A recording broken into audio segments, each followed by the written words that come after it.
online Kashmir Cultural Heritage Awareness Series. We begin our third year series today and is our 87th by Dr.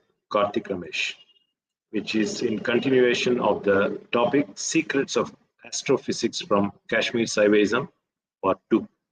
Let's start with our prayer by twin sisters, Sriniti and Srikriti Santanam, both pursuing BTech Computer Science, currently in their third year. They have been learning Carnatic music, which is their passion, for the past 12 years, and currently under the tutelage of Srimati Jayashree Kumaraswamy, a disciple of Sri T.M. Tyagarajan. Additionally, they are part of the Kadambari Nama Sankirtanam team under the guidance of Srimati Bhuvaneshwari Ramesh. Both of them have showcased their musical talent at various places, well-known television channels, and clinched many prizes in diverse competitions. Recently, both sisters were honored with the title Ten Isai Chelvi from Tirupurambiyam Sachinatha Temple in the year 2022. Please go ahead.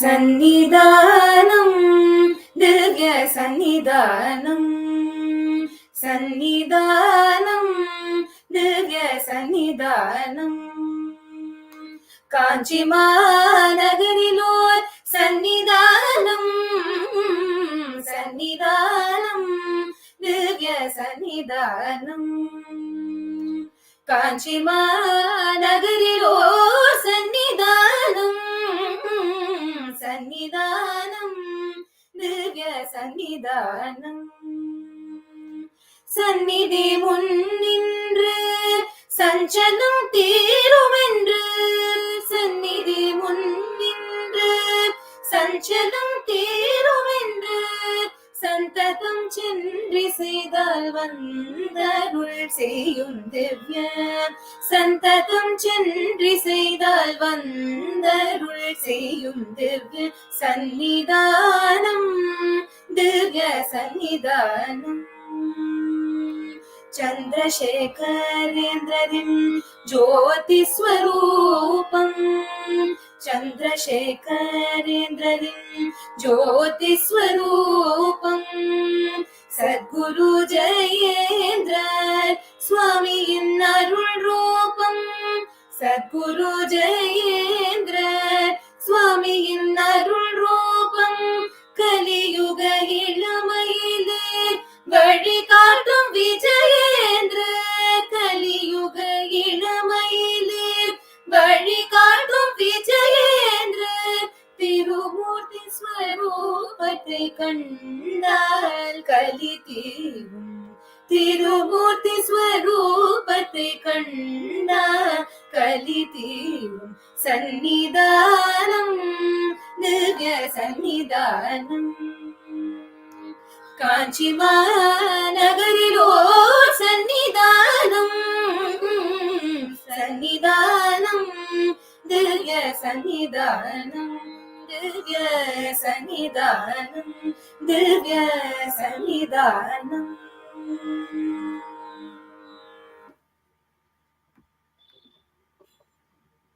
Thank you so much, Srinidhi and Srikirti. It was really wonderful, and we look forward to seeing you again in our future programs. Thank you. Thank you. We thank Sri Kanchi Mutt for our ongoing initiatives and offer our namaskarams to His Holiness Sri Shankara Vijayendra Saraswati Swamigal. Kanchi Mutt has always been in the forefront, modestly working with the sole aim of national integration, spiritual enlightenment, and preserving the uniqueness of Kashmir, as Kashmir is our cultural heritage. Dr. Karthik appeared in our series, which was 84th, and covered part 1 on the same topic, which is Secrets of Astrophysics from Kashmir Shaivism. Today is our part 2, and we welcome Dr. Karthik Ramesh and request him to take over. Uh, on part one, you want to brief viewers who probably are joining us today.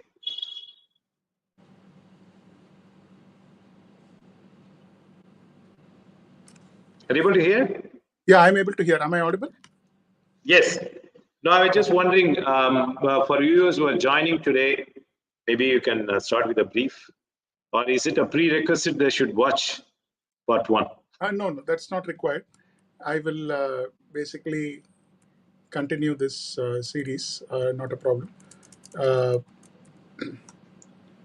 So first of all, my most humble pranams and salutations to Mahaperiva, and I feel once again, I should say it's a double blessing now. It's not a single blessing, but a double blessing that I'm able to be part of this talk on Kashmir Shaivism and quantum physics. I thank you, Shankarji, and all of the organizers for having given this wonderful opportunity to be here amidst you today. And I think last time, based on the talk, personally, I felt, I had several learnings. This topic is basically kind of a summary of, the earlier talk in a more, I would say, layman's language, where we are able to relate, aspects of Kashmir Shaivism and what modern physics, talks about in terms of our existential reality. And what we see in our modern physics is particularly references to several aspects, such as, quantum physics is, of course, one important part of that. We also have aspects where we look at basically, uh, you know, Higgs boson particle, so many quantum related experimentations which are going on today in the world. We believe that there is all of these I proofs. think we lost your video. Yeah, just 1 second. So I will continue. I think it should come in a second. So, Yeah, audio is okay. Yeah. sure. So basically, I was saying that what I believe is that what we talk about as modern physics has always been part of our Sanatan Dharma in various aspects. We have been looking at physics as basically, I would say, science is basically where spirituality begins, where science ends is basically where spirituality begins. And similarly, if you look at it from a purely Kashmir Shaivism angle, we find there are several correlations, as I was explaining last time, between Kashmir Shaivism as well as quantum physics. So in today's talk, I'm going to continue my presentation. I will share my screen now.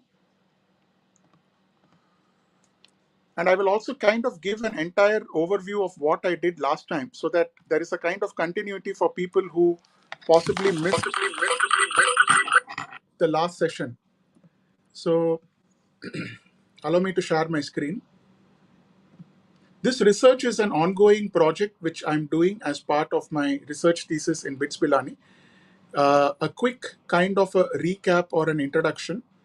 I basically am currently, senior management executive in the industry. I'm also working on my research. This is my fourth PhD, which I'm pursuing, specifically on the instructions of our beloved Periva when I met him in 2018. Just a quick context setting for this talk as to what is it which I'm planning to cover here today. So this talk is an outcome of almost, I would say, 4 years of research. And it has kind of culminated into a series of, I would say, findings which have clearly established that what we talk about as antariksh, right, what we talk about as Vigyan, they are all part of some Kashmir texts which we call as, for example, the Vigyan Bhairav. So let me enter into slideshow mode. Let me first of all fundamentally set the stage by talking of specific concepts. In the last talk, I spoke a lot about certain quantum mechanics, quantum physics. And the personal learning or the feedback which I took from the session is to make it a little bit more layman centric, to make it something which people can understand, right? And people can visualize. So in this session, I'm going to keep it less scientific, more focused on Kashmir Shaivism, and draw out certain parallels and certain anecdotes on the correlation between Kashmir Shaivism as well as quantum physics. So in Kashmir Shaivism, as we all know, this is a very elite and educated audience. So I'm not going to dwell upon the fundamental aspects I'm going to cover, but those which are relevant to studying aspects of astrophysics, quantum physics, and modern physics.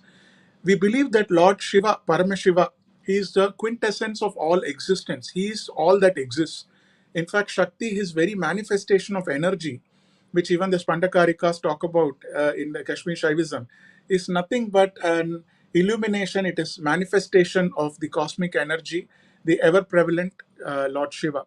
In a recent physics experiment where they were trying to discover if it is ever possible to discover, while God exists, he's immanent, he's omnipresent, omniscient, omnipotent, and he is present at all times, all planes of existence, and all aware of everything which is going on.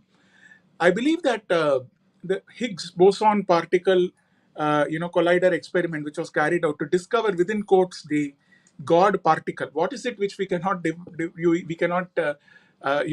within the realm of God? In fact, everything is part of God.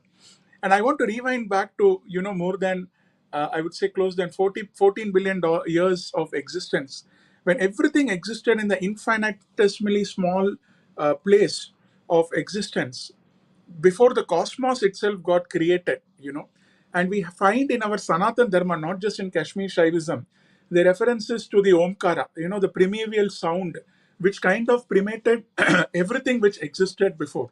So this particular aspect of Kashmir Shaivism correlating as a predecessor to the modern day science or Vigyan, this is something which has existed, as I mentioned, therefore, just as even before the existence of the concept of time, right? And there are several, I would say, stalwarts, several people who have looked at it, not only in the Kashmir Shaivism, even in the, Shaiva Siddhantam, if you look at it, there are several, literature which point to the metaphysical theory, which look at various aspects of existence defined or interpreted in the reality, in the absolute reality of Shiva. In Kashmir Shaivism particularly, we talk about Lord Shiva. He's manifesting both in terms of the luminous, the prakasha, as well as the all-knowing, absolute self-reflecting awareness, vimarsha. And it is this very reflection, this power of self-reflection, which I think even the books such as the Vigyan Bhairav, which is 112 ways of realizing one's own consciousness, one's own absolute consciousness, talking about 112 different meditation techniques. And in the Vigyan Bhairav, we basically look at the word Vigyan, right? So we talk of modern science also as Vigyan, but Vigyan Bhairava Tantra, as it is known, is basically the knowledge or understanding or contemplation on those 112 techniques, with Lord Paramashiva in his utmost benevolence taught these techniques to basically goddess Shakti, Ma Parvati. While Kashmir Shaivism has had, especially since the 7th, 8th century, several saints who came out with, I would say, treatises, poems, literature on some of these techniques as well. They also described in a very monistic fashion, if I talk in a philosophical parlance, that everything, it is a non-dualism. It is Kashmir Shaivism is a philosophy of non-dualism. Everything is Shiva. There is individual, of course, but that individual is temporarily separate from that absolute consciousness or God. Now, why did I refer to the Higgs boson particle or the particle collider experiment to discover the God particle? We wanted to fundamentally determine at the time of creation, at the time of Big Bang, what was that single particle which kind of led to this cosmic expansion. Now, Kashmir Shaivism, we talk about it as being the Vishvaspara, that single moment, that infinitesimally small moment where all of what is existing, including time, space, all the dimensions, all the elements, when they moved basically from a kind of a transcendental state into manifestation, right? And there are several modern researchers who have in turn become, like Mike Dykowski, who has actually become a Kashmir Shaivite saint himself. We talk about, also the works of Swami Lakshman Jhu, right? There are so many of these aspects. If you look at the subtle realities which is manifesting from this literature, it talks the very same language which I would say, in a loose sense, the modern physics, with all due respect to modern physics, I'm also a quantum physicist and I've studied physics as a subject from the IIT, but I'm talking about interpreting this from a spiritual angle. When you look at it from a spiritual angle, the manifestation of, Shiva, Shakti, that ultimate supreme consciousness through this cosmic expansion manifestation. Today, science is interpreting. We are trying to trace the age of the Milky Way. We are looking at the night sky, and even the modern quantum computers, which are again operating on the principles only of Shiva Shakti, which I'll explain in a while, which are being used to interpret the nature of the reality which we observe today. That reality which we observe is actually a manifestation of the unseen reality, which is called as Lord Shiva in Kashmir Shaivism. There is also very interesting work, the Spanda tradition, which talks of Spandakarikas, where you talk about the entire universe as a creative pulse or spadi, and that which generates motion, that pulse or that vibration which generates motion, which is self-renewing, which is perpetual in nature, which is all-knowing in its existential reality, and already in the state of the highest becoming.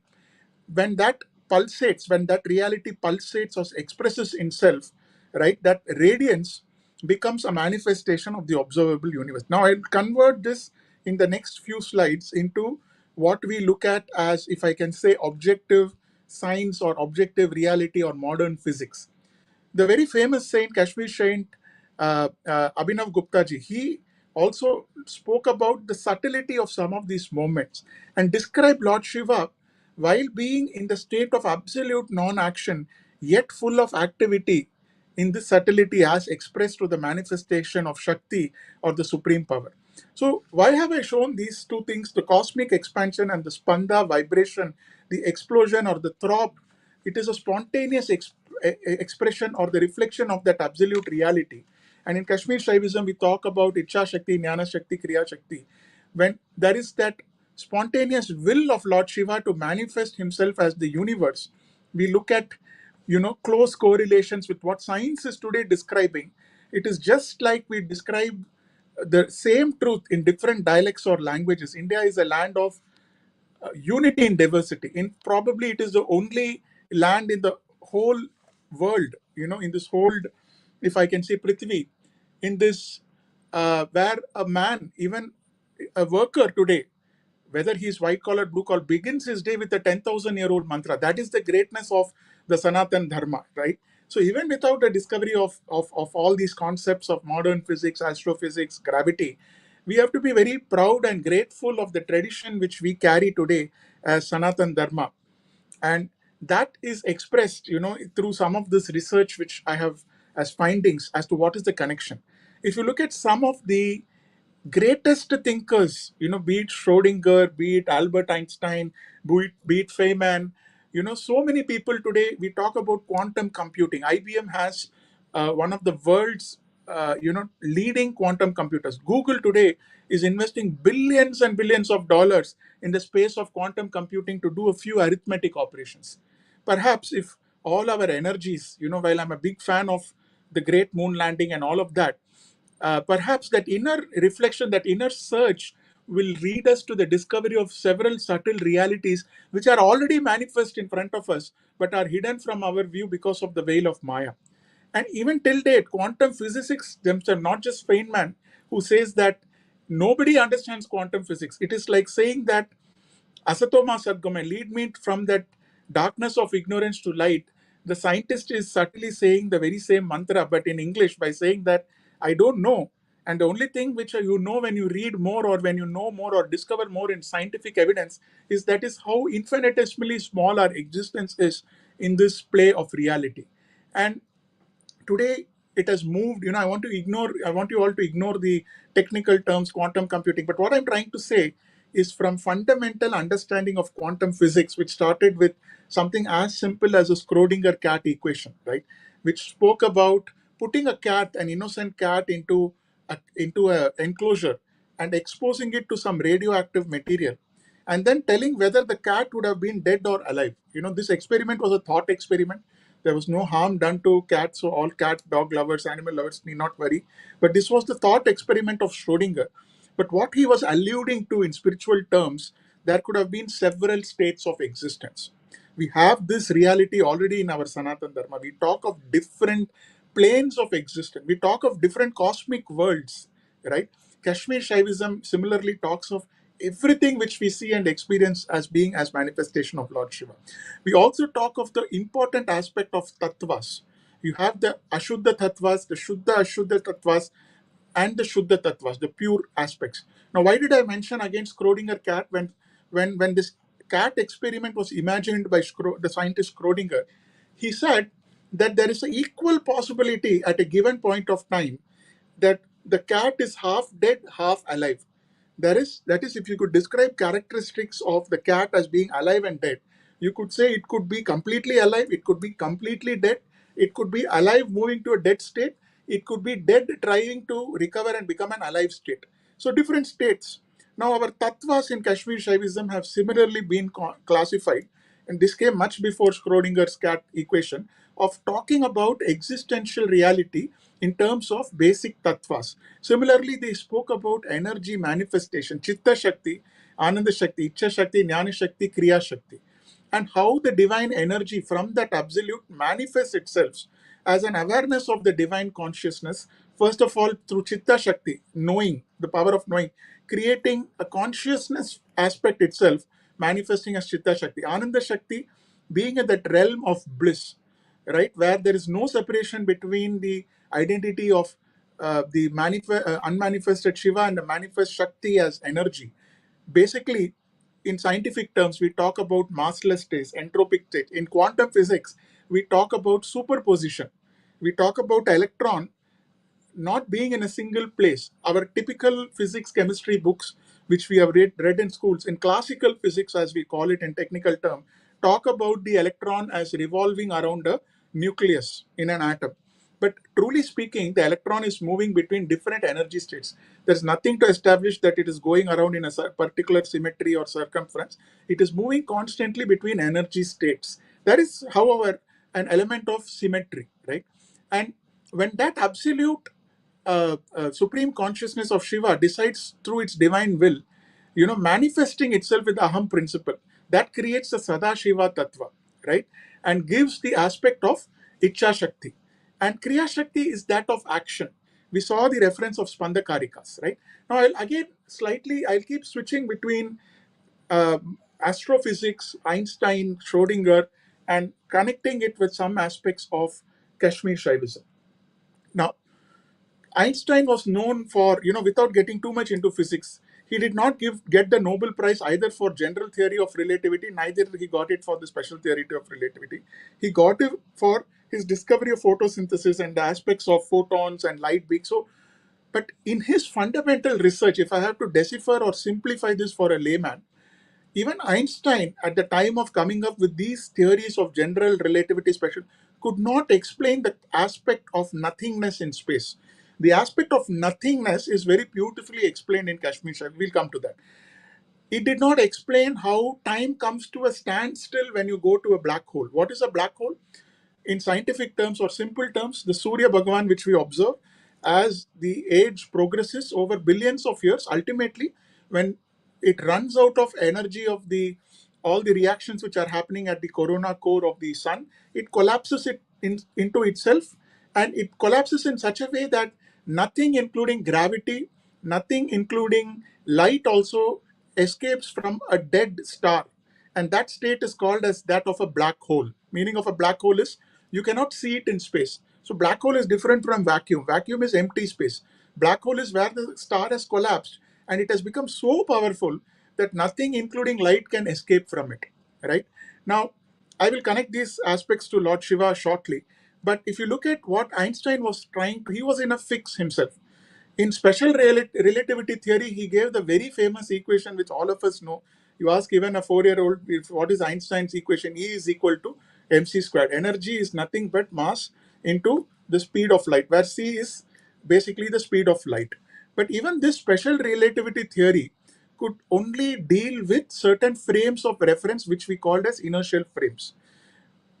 When we moved beyond the concept of space and time, and that is where at the beginning of time, which I spoke about, in the beginning of my talk, you look at when nothing existed including time, Einstein's theory could not explain. But however, our whole Sanatan Dharma, not just Kashmir, is replete with wisdom which explains the origin of all of this. We believe in the concept of a creator, right? So Einstein also gave a very famous experiment. For us, in the Shaivism tradition, right, we believe that Lord Shiva is even beyond time. We say Kalatitaya.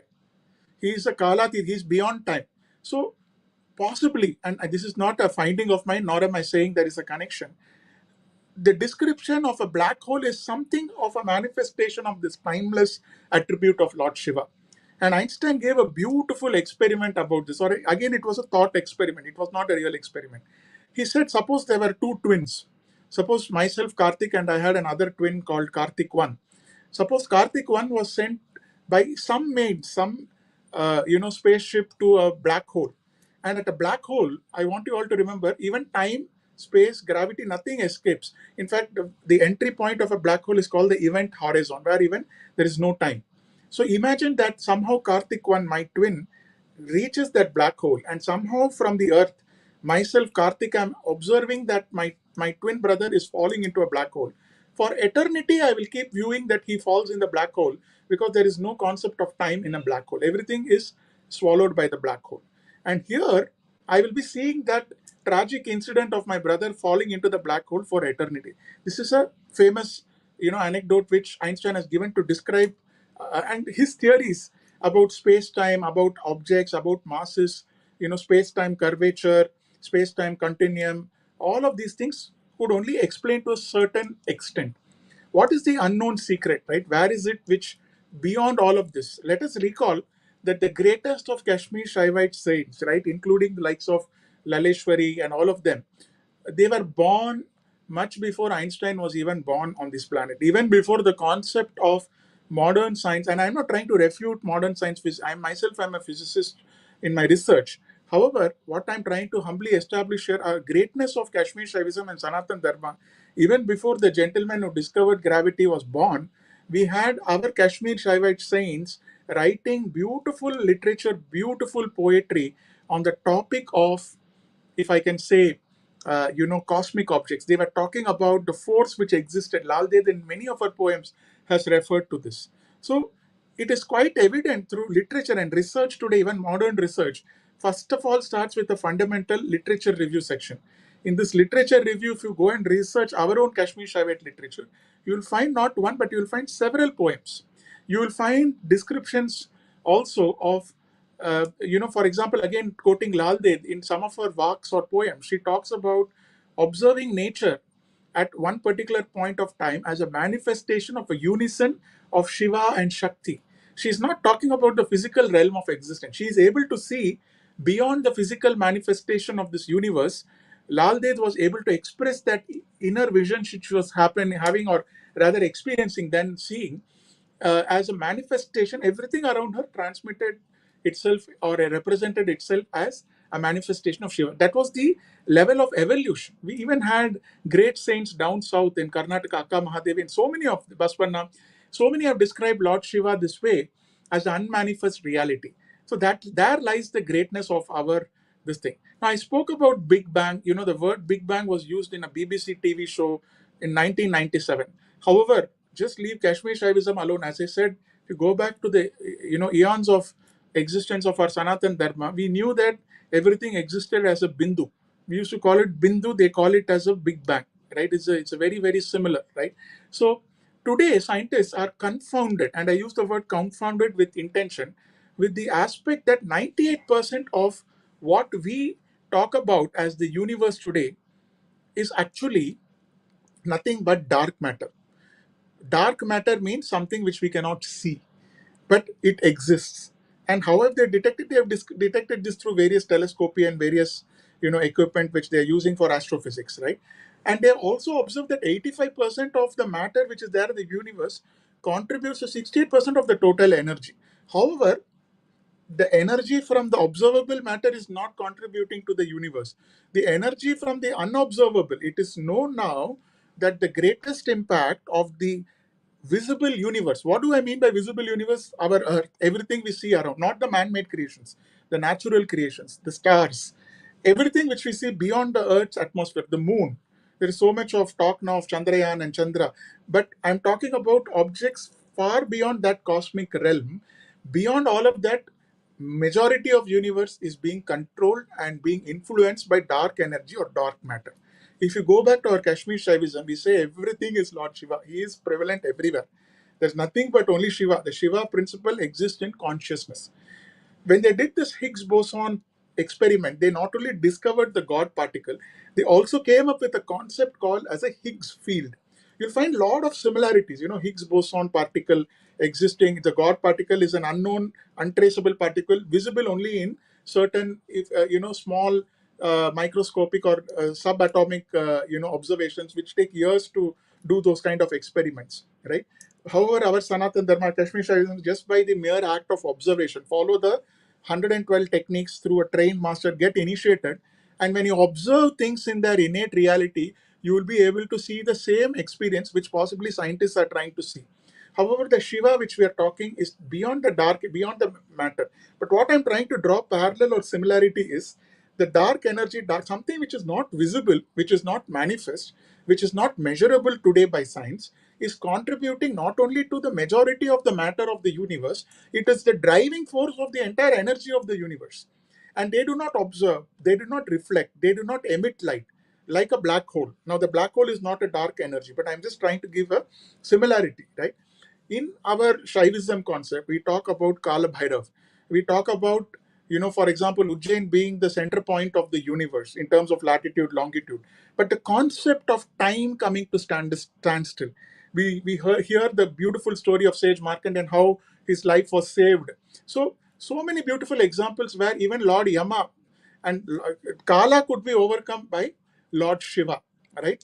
There are visible manifestations in our observable universe in the form of this, for example, black hole, something like dark energy. So the underlying message, I'm not equating those objects to Lord Shiva, but I'm saying something exists much beyond them at a subtler level, which science is yet to discover. And honestly speaking, I don't think with any of the microscopes or telescopes, we are going to discover the inner reality. Maybe a simple magnifying glass to go through a book of Kashmir Shaivism is more important for us. Modern physics also talked about energy being emitted in quanta. This is where, the whole word quantum physics came in modern physics, where they say the atom has electrons which jumps between states of energy. And if you see our Kashmir Shaivism, we talk about Shiva, Shakti in unison. There is a cosmic dance, manifestation. So possibly that energy level dance which is happening at an electronic level. Again, it's not to say the electron is Shakti. I've seen some papers talk about, neutron, proton, nucleus, electron, and then Lord Shiva. I'm not comparing. I don't have empirical evidence, so I don't yet subscribe to that view. But obviously, if it is Lord Shiva or any of the gods, you are not going to be able to see with a microscope. It needs an inner reflection. But however, what I'm trying to say, the very similar concepts of what we saw Spandakarikas, what we talked about the cosmic dance of Lord Shiva, all of these things are mirrored in some of the findings of physics. The closest which comes to Kashmir Shaivism, of which I touched upon last time also, is the observer effect. And it's a very bizarre effect, which is observed in the manifest universe today, not at the macroscopic scale, but it is something which is observed at a microscopic scale. So what the scientists did, and I want to just simplify this for the layman without getting scientific, they did a double slit experiment where you see these small particles here. This is only an illustration. There is no way to take a photography of this quality and say this is double slit. This is a kind of an illustration of what the double slit experiment did, because you need advanced equipment to do that. What they tried to do, that they had two slits Imagine a metal strip here and imagine a wall here. And you have an electron gun here, which is just shooting some electrons. What they found is you would normally expect that when you pass one electron or one of these circles through the slit, it will go and fall on the other side exactly as a dot. However, what they discovered is the fundamental thing, and I'm not going to explain quantum physics or observer effect here, but in a simple nutshell for a layman, whenever you placed an observer, suppose there was Karthik Ramesh observing this electron passing through this slit, it stopped behaving as a particle. It did not want to tell Karthik that it is a particle. It behaved like a wave. So on the other side, instead of seeing a dot, you would see over time waves, as if a wave has passed through and not an electron. If it was an electron or circular object, if it passed through this side, on this side, when you measure the impact, you would see a small deflection in the shape of that electron, something like the electron as a particle. However, you saw wave-like interference particle, this thing was there. And this was consistent across experiments till date, but however, at a microscopic level. What this established fundamentally is that matter creation is not just physical in nature.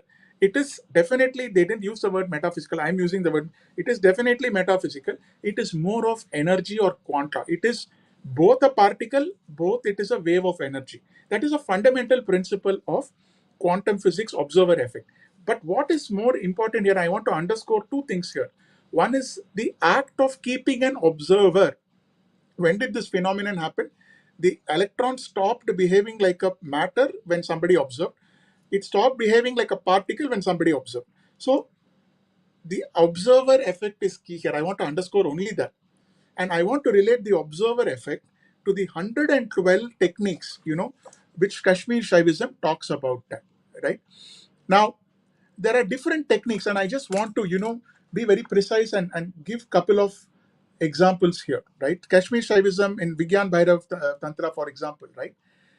When you talk about various advanced meditation techniques, right? You talk about inhaling, exhaling, inhaling, exhaling, inhaling, exhaling. And then you're asked to observe that gap between one inhalation and one exhalation. Now, the important act in this Vigyan Bhairav Tantra, one of the techniques is the gap between an inhalation and the subtlest aspect of that. When you observe that, it will come to a standstill. Reality will come to a stand. This is a technique of meditation. The technique of meditation is basically all these 112 are prescribed to be done with utmost sincerity through sadhana, through initiation only. But it will lead to one realizing his absolute consciousness. It will make him absolutely aware of what reality is. What am I drawing parallel to? When they did these experiments, Bohr did these experiments, or all these scientists did these experiments of observer effect, what was important is the act of observation. The act of observation led to the establishment of a scientific fact which was proved for not just one but repeated occurrences of that experiment. So every time you observe, you will see the reality that the particle is a wave. What is Vigyan Bhairav Tantra telling? Another thing, one more technique which Vigyan Bhairav Tantra talks about is looking at one's own constituent elements of one's body. What is my body made up of? Concentrate on the body. Concentrate on what will happen to the body when I die. It will be cremated. All of my body parts will slowly be burnt. It will be disappeared. So I'm sorry, I'm not drawing your attention to a cremation ground. I want to keep the talk auspicious and nothing inauspicious about death. But imagine all of your physical manifestation, becoming unmanifest. Go subtler, subtler, subtler, subtler, subtler into that ultimate state when your body does not exist. If you are able to repeat this experiment over and over again, not experiment, sorry, this meditation technique over and over again, then you become absolutely conscious of your reality, right? Simple techniques have been given of, this Vigyan Bhairav Tantra is a thousands of year old treatise which has been written, right, by the great Kashmir Shaivism. But we are talking of observer effect in the year 1920, which is much, much later, right? They also talk about looking at an empty bowl. Take any empty patram, we tell in Tamil, or patra, just keep looking at the emptiness. When you look at the patram, there is no emptiness. In the patram, you see something is there. Either there is it's a container, let's say for some sambar, something, but assume that it's an empty patram where nothing exists. And then what do you see? You see the wall of the patram. Try to see beyond that. try to keep looking at the base of the patram. It is empty. What lies beyond the patram? There lies some atoms. There lies some electron. So keep going deeper, deeper, deeper. Not scientifically, but see, but yet do not see the bowl. See the bowl, see the patram, but do not see the patram. Try to see what lies beneath, and that is ultimately the emptiness or the nothingness or the space. And today, what are we doing? We are focusing all our telescopes, radio telescopes, whatnots, so many instruments also, which I'm very happy about. Chandrayaan, we're trying to explore the composition of the moon, etc., etc. Great. But simple technique given in Kashmir Shaivism, look at emptiness. Don't need to go do complex measurements, observer effect. Look at emptiness. When you look at emptiness, you will automatically become one with the reality. The other thing which they talk about, all of these techniques, what is it doing? It is an act of observation. How do we observe? Let us examine this scientifically also. When I observe something, the light from that object is coming back to my retina. And then my brain through the neurons, and there is some mechanism which is happening, which is translating that to a vision by which my neurons and then correlating it to something which I have already seen or learned from the time I was born to correlate that that is a bowl, and that bowl is something which is used as a container. But we are being asked to go at a subtle level within ourselves to see the actual emptiness which lies beyond the bowl, beyond the retina, beyond the eye, beyond the mind. Another thing which Kashmir Shaivism talks about, we spoke about dark energy, black holes, and things which exist but are not seen. We don't have to go and observe dark energy or black hole. Simple technique given in Vigyan Bhairav. Look at just emptiness space. If you're not able to see empty space, let's look at the empty wall. And keep looking at it, keep looking at it, keep looking at it. Break all the limitations. What lies beyond the wall? What lies beyond the tree? What lies beyond the window outside? And what is it which my mind is trying to show me as images? Okay, I see a tree. No, go beyond the tree. I see a mountain. There is no mountain. I see the earth. There is no earth. There is nothing. There is only Shiva. With that one pointedness consciousness, if I look, then we will realize the absolute reality. Another technique given is when we have, just like when we do breathing of the two nostrils, inhale and exhalation, the thought between the timelessness or the space between two thoughts. Basically, meditation is to go beyond the mind, beyond concentration, beyond contemplation, and to the state when there are no thoughts. So keep closing your eyes and observing yourself, says Vigyan Bhairav Tantra, to the space when all the thoughts vanish. And if you come to two thoughts, what is that empty space between the two thoughts? And that's why even in the most advanced, not Vigyan Bhairav, but Kriya Yoga and other techniques, you look at all the contemporary Kriya Yoga masters also, they talk about, certain mudras, basically closing all your senses. You do Shanmukha Mudra, where you close all your eyes, ears, nose, mouth. When you finish the Kriya practice, the breathing practice, you are actually moving into a state of nothingness.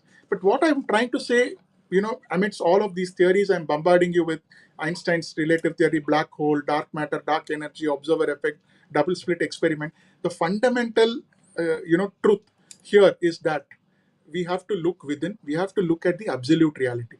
The last part of my session, which I want to talk about or spend some time, right? I want to take an example of Lal Ded, right? In her works, she spoke about, and I've used Jailal Kaul's interpretation to translate it for the benefit of the audience, right? She was a woman. I want to talk a little bit about Lal Ded. Of course, been spoken about, but if there are any new users, new viewers or listeners, I just want to explain her brief history. So she lived, many years back, more than 1,000 years back in the valleys of Kashmir. And she lived a very tough and torturous life at the hands of her mother-in-law and her husband, who constantly suspected her of, not being in the marriage and always being avoiding work and going away from work. What they did not realize, she was in the highest contemplative state. Now, she is an icon, as all of you listeners know, in terms of Lal Ded, her works and her brief, if I can say, poems, which have been quoted so beautifully. But she used to spend hours and hours sitting and getting into that state of shunya, which Vigyan Bhairav Tantra talks to us about, right? Sitting in the riverside and looking at a vast expansiveness. In some of her poems, she says 10,000 times or 1,000 times I inquired, what is nothingness? And eventually, when she reached that thoughtless state, in fact, she's kind of practicing one of the Vigyan Bhairav Tantras here. Right? And similarly, she talks about, moving from Tantra to Mantra, and science today is like a Yantra. Let's move away from Yantra. Let's go into that state of nothingness. And I spoke about gravity, right? So this word is of course used by Jailal Kaul, but he refers to some force. You are that force which is creating and upholding the earth. This is mentioned somewhere in the 700, 800 AD, and Einstein was born much later in 1600s, I think, if I'm not mistaken. So he's talking about something which is upholding the earth, and that is being talked about by a Kashmir saint, a lady who is sitting in Kashmir, talks about the greatness of our Kashmir Shaivite text. And then she talks about the I conscious. I know I spoke about it at the beginning, the various tattvas, the Icha Shakti, Jnana Shakti, Kriya Shakti, and moving to the high invert state. Now, what is the relation between Kashmir Shaivism and quantum physics? I've given you a literature review example of Vigyan Bharat. I've given you some experiments. I've given you some works. Now, I'm talking about quantum physics and Kashmir Shaivism. So, the entire universe being static in quantum physics is basically something which does not exist. We talk today beyond quantum physics, we talk of modern astrophysics, we talk about string theory, which kind of refutes quantum in the sense it says everything is made up of strings. Just imagine that if the whole world is made up of infinitesimally small strings, and that strings are pulling together in different combinations because of energy states, creating various combinations of electrons, quarks, and whatnots, and you're going subtler level and a scientific realm beyond the proton, neutron, electron to something called as strings. Let's simplify it for the layman, right? You're talking about the entire universe being a vibrating state, and that string itself is basically different energy levels. Some fundamental particle quarks vibrating at that level, and the entire universe therefore being strung together, right? I think it beautifully fits even outside Kashmir Shaivism with our karmic theory, where we say you do good, be good, see good, you will get good. You do bad, you engage in papa activities, you're going to get bad results. But what I'm fundamentally driving to here again is this aspect that uh, good begets good, bad begets bad. It all depends on your action. Beautifully explained even by string theory, because you are pulling more of the bad strings or the good strings depending on how you are vibrating, how you are engaging in karma. There is also some very famous talk which is given by the famous scientist Sildona on holographic principle, where she talks about the entire universe like in a movie theater. You're projecting from the projector to the movie screen. Somebody or something is projecting from the absolute reality through the light a manifest universe. So entire universe, like a movie screen or like a projector screen, is a manifest two-dimensional plane of existence, like a hologram. Just like the images which are coming, you can't go and touch or hit the person on the screen. It's not going to work because it is just light particles. Similarly, we are all fundamentally made up of those supreme absolute consciousness manifestation through the will of that, just like we are reflecting something in the mirror. Now we talk about different states. Para, highest, we talk about Paramatma, Parashiva, absolute real, unchanging, whole, moving to different levels when it gets contextualized. So from Para, Apara to Para. So different manifestation, like we spoke about Vishwaspara, which is that non-sequential flash which was compared to the Big Bang, right? So you see,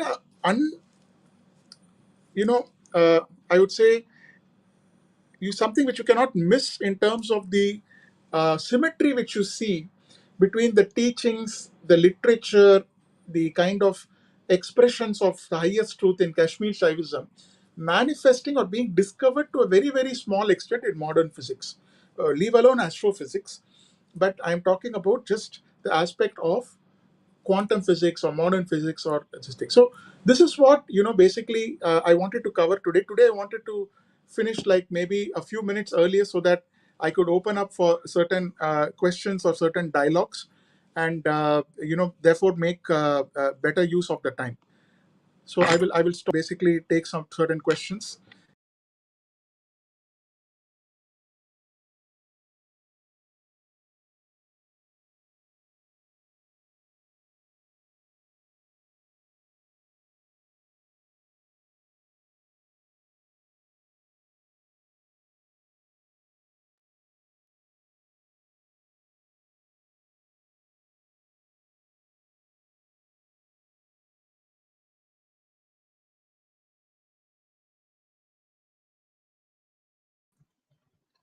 No, I was just saying that Today you touched upon many things on layman's language. People can understand easily, relating to your quantum mechanics and Einstein theories and theory of relativity and all. Now you talked about the key to meditation as act of observation. That itself will lead you to the perfect meditative stage just by observing yourself doing that breathing exercise.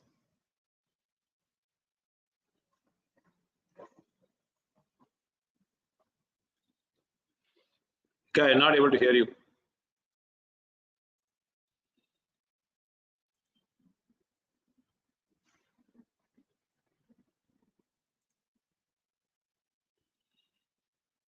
Voice.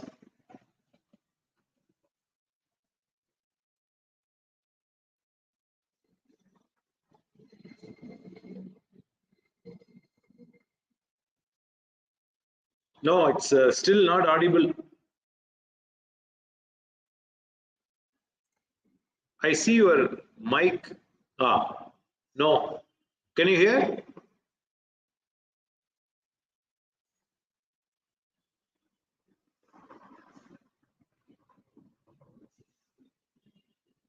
No, so far it was. Hello.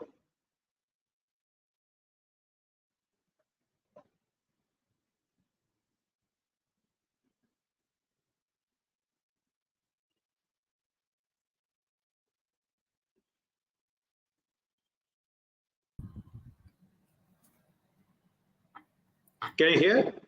I'm able to hear you. Are you able to hear me? Yeah, I can hear you, but your video is not there. Okay, yeah. So your question was on the meditative techniques.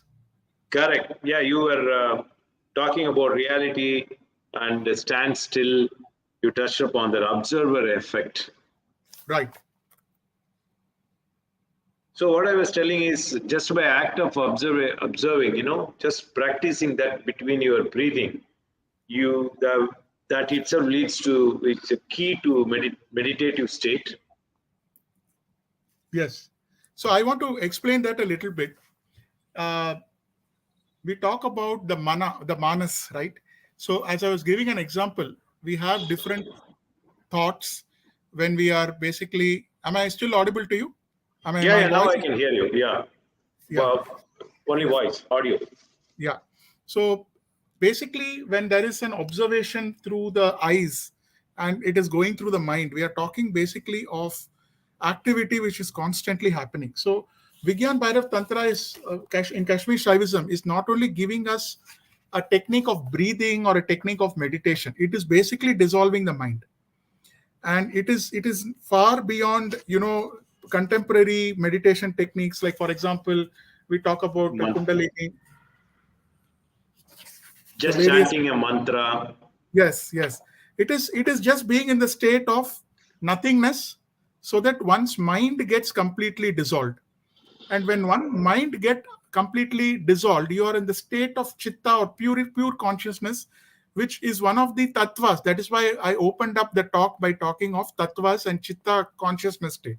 It puts us in that state where we lose our vasanas, we lose our beliefs, our identity, and therefore it is almost as if we are reborn with a new identity, and we are basically experiencing the absolute reality as it is. And while Vigyan Bhairav Tantra is giving so many techniques, these techniques are not restricted to only breathing. That's why I gave example of even looking at the bowl, or looking That at your own emptiness. mind, looking at emptiness, or even in meditation, meditate on keeping your eyes open. Usually meditation techniques counterproductive to normal meditation, where you say close your eyes, don't have thoughts. Some techniques in Vigyan where you say you think of thoughts, meditate thinking of thoughts, then meditate without thinking of thoughts, and in between the gap you will realize the reality. And it says focus your attention, for example, even on a great personality.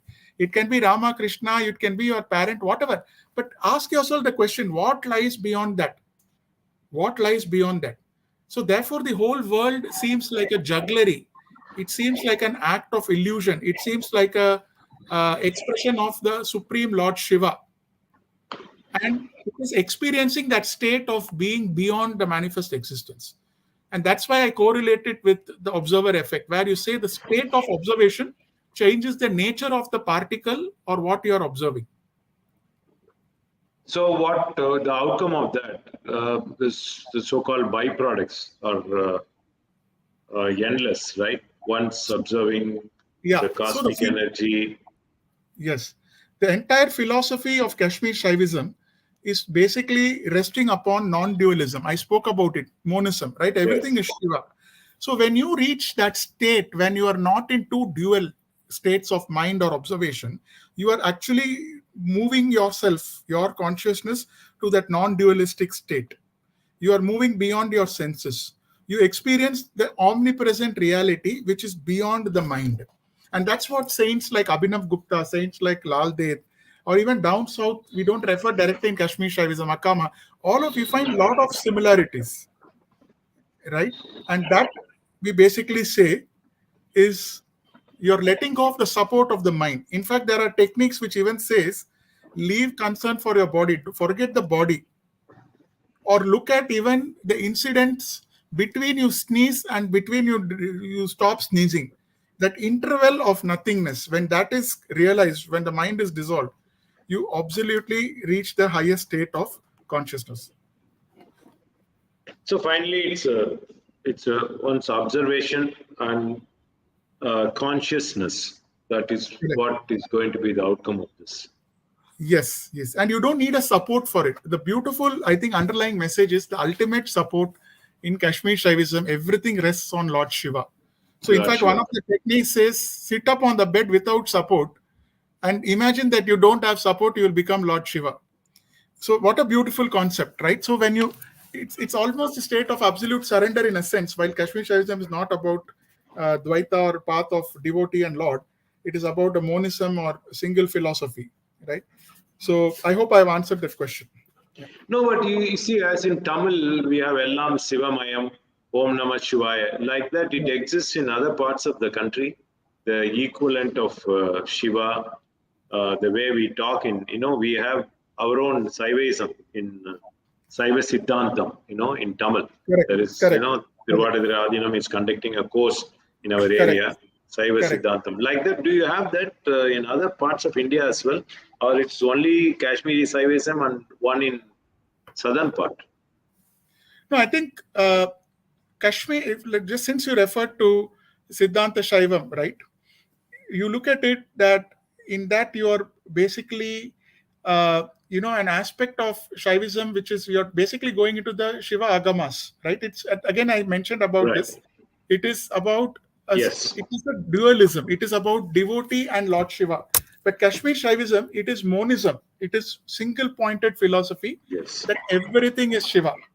There is no need of a worship in Kashmir Shaivism. The act of being conscious or being in a state of nothingness will lead you to Shiva. But some of these Agama ways of worshipping, say down south, if you go to some of the places of worship, you have to keep manifesting. But again, intrinsically, for example, the act of doing a Linga Abhishekam, you're basically dissolving your consciousness with the linga's consciousness by offering bay leaves or by offering ganga jal or whatever it is, where you're unifying your physical nature or consciousness with that object. In Kashmir Shaivism, it is inaction. You don't have to do that. You just experience the reality. There is no act of doing. It is an act of Mm. non-doing. So that is the difference between the Agama way and Kashmir Shaivisms. Very interesting. And the audio is still not able to see you. Please keep coming as often as possible to enlighten us on the research aspects that you are doing on Saivism, Kashmiri Saivism, and how everything fits into. Can you hear? Yeah.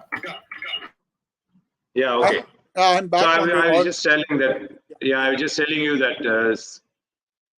whenever you find time, please do join us and enlighten on the research aspects that absolutely. And I once modern again, science and Saivism. yes, I thank this platform. I think I'm very, very lucky to be part of this. My gratitude to Periva again. And all of the esteemed speakers who have come through this platform. I have found so many Kashmir Shaivism Virendra ji, and so many others I found very grateful that, in fact, my research is being supplemented thanks to this platform. And one secret which I mentioned last time, since it is 8 o'clock sharp, I'll just finish with 2 sentences. This whole thing originated from Periva. I don't know if he's listening at a subtle level, but it is only by his blessings that I even ventured down this path. So even infinite gratitude I cannot express at his lotus feet. And my sincere pranams to him and the entire Kanchipuram Mutt for giving this opportunity. Namaste. Thank you so much, and we are so delighted that we managed to connect with you, and you made 2 sessions with us. So look forward to seeing you again. So with connectivity to modern science. Definitely. Thank you, sir. Thank you very much. Thank you very much. Thank you. Thank you, viewers. We have so much material available on Kashmir Shaivism, and now with the connection to modern science. Please go back and review our topics, and we have the rich tradition of Kashmiri Shaivism and the cultural aspects of Kashmir that we are trying to promote here in this series. We once again thank consumer channels, YouTube and Facebook for live streaming, and also Dinamalan, our leading Tamil news paper, which is carrying articles and coverage on our monthly program on Kashmir Cultural Heritage Awareness Series. We also thank VDSP for streaming support every other Saturday that we do now. We have more programs lined up for next few months, and please do join us and share your comments in our video section. Once again, we thank you, and Haragara Shankara, Jai Jai Shankara.